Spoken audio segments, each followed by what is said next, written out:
There are songs that reach everyone and belong to no one in particular. They are broadcast into the world and received by millions of people who each find in them something private and specific, something that speaks to their own experience without knowing anything about the experience that produced it. These are the songs that last longest, that travel farthest, that accumulate meaning as they move through time and across the lives of people their makers never met. John Lennon made several of these. He made them from the most private material he had, the losses and the longing and the complicated love and the grief that had never fully resolved, and released them into the world knowing that what was private about them would become general, that people would find their own truths in what had begun as his. He understood this. He had made peace over the years with the paradox of confessional art, that the most personal thing you make becomes the least personal once it leaves your hands, that the song belongs to whoever finds truth in it. But there was one song, one particular piece of music, written in one particular period of his life, at one particular angle to one particular person, that he could not simply release into the general world and consider his business done. Because the person it was for would not hear it in the way that other people heard it. The person it was for might not hear it at all, or might hear it and not know, or might know and not be able to receive it in the form it was offered, which is the particular cruelty of communicating something true through art to someone who needed it communicated in person. The song existed, it was beautiful, and the distance it was trying to cross. Between a father and a son, between what had been done and what could not be undone, between the art that was available and the presence that was not, was a distance that music, for all its power, could not fully travel. But the story of that distance begins, as all of John Lennon's deepest stories begin, with an absence. Julian Lennon was born on April 8, 1963 in Liverpool, the son of John and Cynthia Powell Lennon. He was born into a world that was, at the moment of his arrival, already moving very fast. The Beatles had released their first album 8 days earlier. Please Please Me was climbing the charts. The machinery of Beatlemania, which would within months consume everything in its path, was already in motion. Julian arrived at the exact moment when his father's life accelerated beyond any speed that made domestic presence easily possible. And the timing was not coincidence in any mystical sense, but was simply the shape of the thing, the shape of what it meant to be John Lennon's child. His early years were shaped by the specific quality of his father's absence. Not total absence, John was present, in the way that very famous and very busy fathers are present, in intervals and in intensity. He was there and then not there, and the pattern of being and not being created in Julian the specific adaptation of a child who learns not to require consistency, because consistency is not reliably available. He was a sensitive child, quiet in the way that sensitive children are often quiet, absorbing more than they express, keeping an interior life that the surrounding world did not always have the attention to notice. He looked like his father.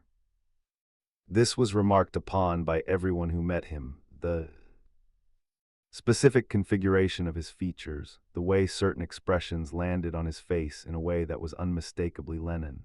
He carried this resemblance with the complicated grace of someone who had not chosen to look like a famous person and could not entirely escape what that resemblance implied. He was John's son in appearance before he was anything else in the world's perception, and the world's perception shaped what was available to him from the beginning. The Beatles' years were the years Julian spent largely without his father. The tour, the recording sessions, the press commitments, the political activism, the marriages and the remarriages, the artistic evolution of a man who was outpacing almost everyone's ability to keep up with him, all of it proceeded at a pace that left very little in the margins, and Julian lived in the margins. Cynthia Powell. Lennon raised him with a steadiness that was its own form of love, a constancy that compensated for what John could not provide.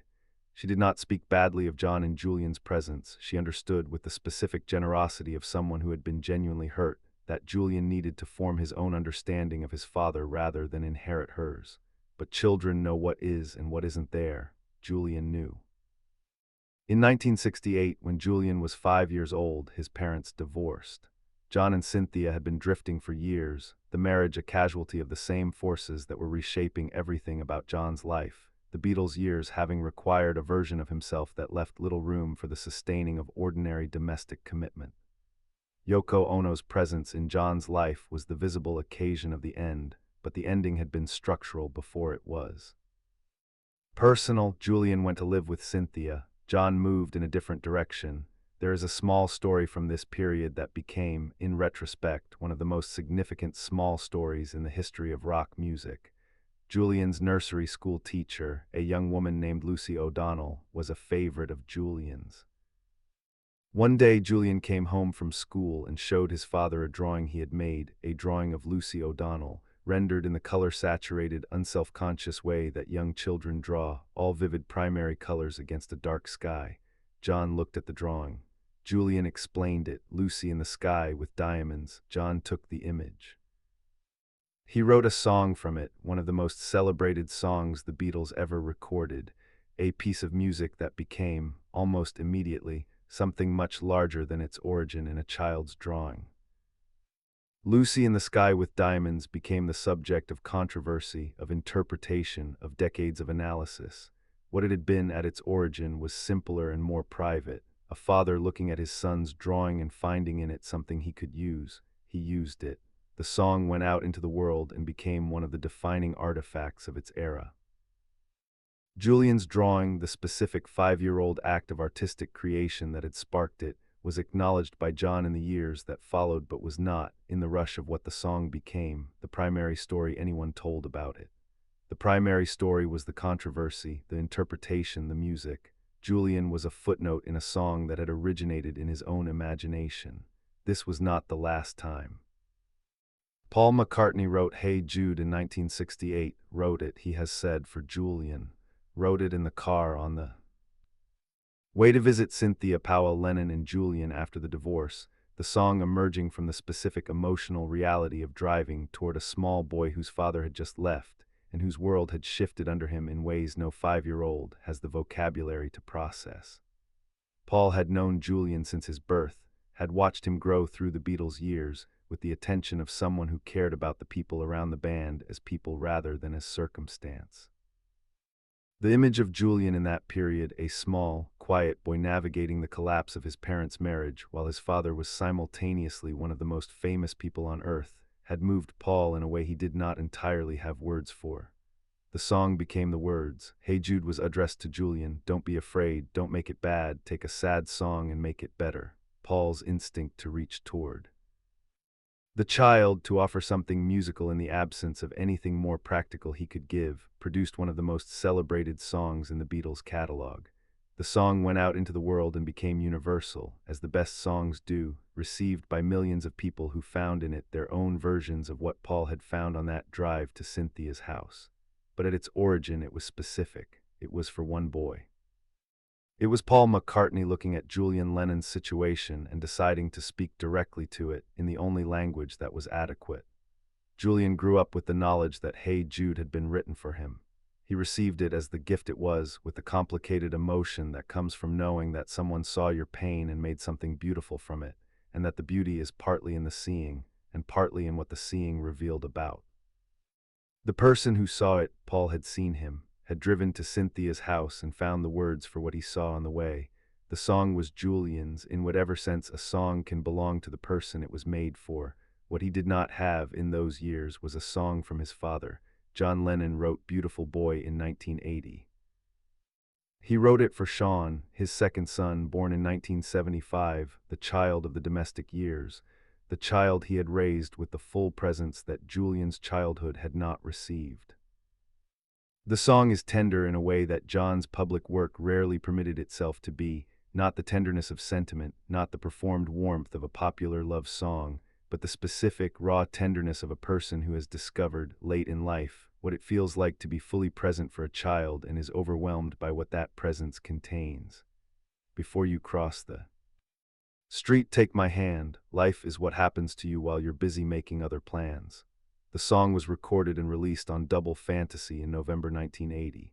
It became, in the weeks after John's death, one of the most heard pieces of music in the world, the lines about life happening while you're making other plans acquiring a weight and an irony in the context of his death that no one had anticipated, and that the song, in its original form, had not been written to carry.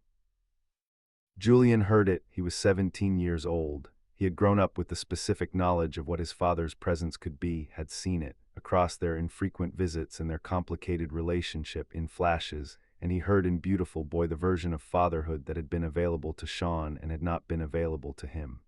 The tenderness was real, the love was real, and the distance between the song and what Julian had received was also real, and was not resolved by the beauty of the music. John knew this. He had always known it, in the careful, angled way that people know the things they cannot face directly. The domestic years with Sean had been, among other things, a sustained encounter with what he had not given Julian, every morning with Sean a reminder of what Julian's mornings had not contained, every bedtime lullaby a reckoning with the lullabies that had not been sung. He could not undo the Beatles' years. He could not reclaim the time that the tour and the recording sessions and the relentless machinery of fame had claimed. He could only do in the present what he had not done in the past and live with the knowledge of the difference.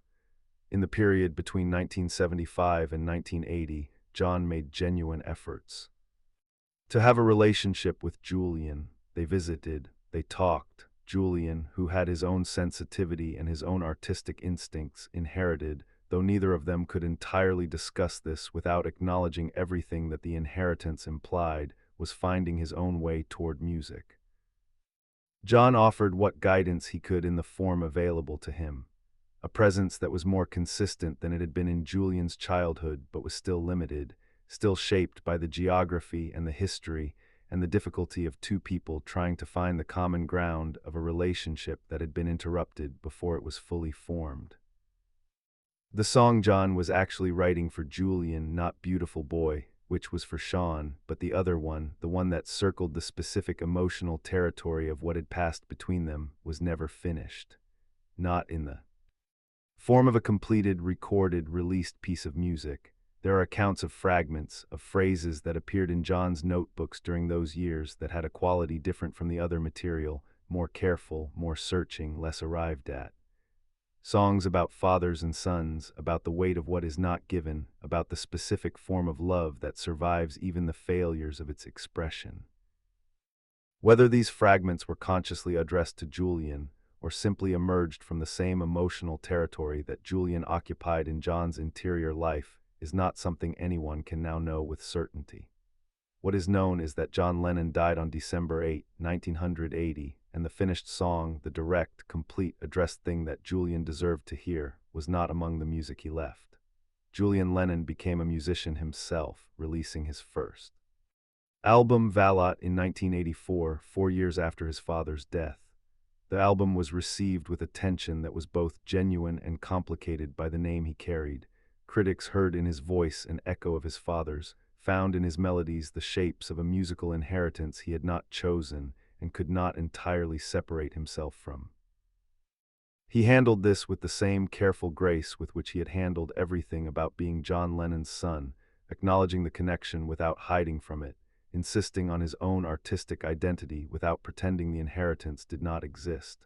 Making music was the one form of closeness to his father that remained available after December 1980. It was, in its own way, the conversation they had not been able to finish.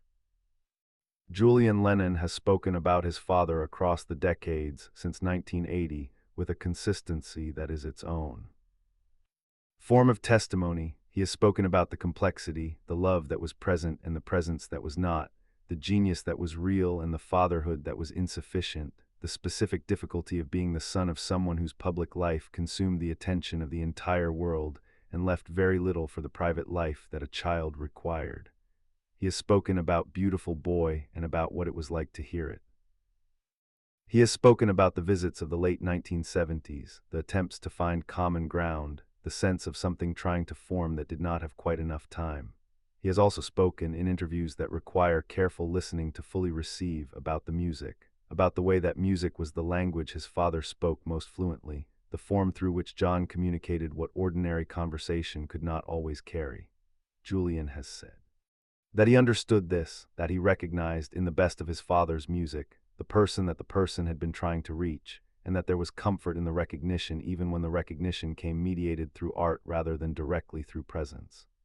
Whether the unfinished song, the fragments in the notebooks, the phrases that circled the territory between father and son would have become, in time, the direct address that Julian deserved to receive, is a question that has no answer. John Lennon was 40 years old when he died. He had been trying in the last years of his life to close the distances that his earlier life had opened. He was not finished with the trying. The music he left behind contains, for anyone willing to listen closely, the evidence of what he was reaching for, not a completed message to Julian, but the evidence of a person who understood in the last years of his life what had been missed, and who was, in the careful, oblique, mediated way of someone who speaks most honestly in music, trying to find the words for it. Julian has heard that evidence. He has lived with it for decades. He has made his own music, his own art, his own reckoning with what it means to carry a name and a history and an inheritance that is both gift and weight. He has done it as his father did, through the only language that was adequate to the subject. The song John Lennon never finished for Julian Lennon. It is there in the work, between the notes, in the searching quality of the music that was trying in the last years to say something that the ordinary world had not quite given him the words for. It was not completed, but it was being written every day in the notebooks and the conversations and the visits and the attempts at presence that the distance between them made difficult. It was being written. Some songs take a whole lifetime, some never quite arrive. The love they carry does not depend on their completion.